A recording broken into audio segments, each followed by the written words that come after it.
ठुला समुद्र छन् खोली देखिँदैन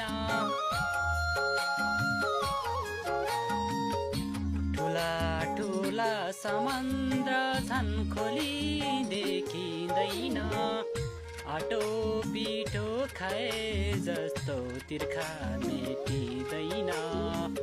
यस्तै छ कहानी परदेशीको किन्न त पाइन्छ पनि फ्रिजको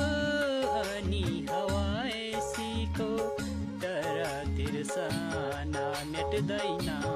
गाउँ बेसीको किन्न त पाइन्छ